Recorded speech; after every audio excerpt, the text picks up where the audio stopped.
ગુજરાતમાં આટલા બધા પરીક્ષાના પેપર ફૂટ્યા એ વાત મીડિયાના માધ્યમથી અને આના મુદ્દે એક્સપોઝ કરનારા ખુલાસા કરનારા એક્ટિવિસ્ટોના માધ્યમથી સમગ્ર ગુજરાત અને દેશની જનતાને ખબર તો પડી, પણ આ પૈકીના એક પણ કિસ્સામાં એક પણ ગુનેગારે આરોપીએ સાબરમતી સેન્ટ્રલ જેલના સળિયા પાછળ રહેવું પડ્યું નથી. અને આવું એટલા માટે થયું કે કોઠા જેવા અધિકારીઓએ કોઠા જેવા ઇન્વેસ્ટિગેશનો કર્યા અને કોઠા જેવી ચાર્જશીટો કરી.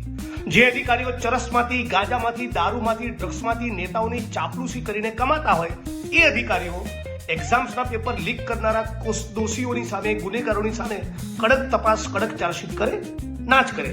એટલે જ્યાં સુધી નોન કરપ્ટ પ્રમાણિક અધિકારીઓની બનેલી એસઆઈટીનું ગઠન કરી આ તમામ કેસનું ઇન્વેસ્ટિગેશન સોંપી 1 વર્ષમાં ડે ટુ ડે ટ્રાયલ ચલાવી ફાસ્ટ ટ્રેક કોર્ટમાં આ કેસના ચુકાદા આવે અને આરોપીઓ ભલે ભાજપના આગેવાનો, કાર્યકર્તાઓ, હોદ્દેદારો રહ્યા એ બધાને સાબરમતી સેન્ટ્રલ જેલના સળિયા પાછળ મોકલવામાં આવે તો ગુનેગારોમાં મેસેજ જાય કે હવે બોસ પેપર ફોડવાની કોશિશ કરી તો મર્યા.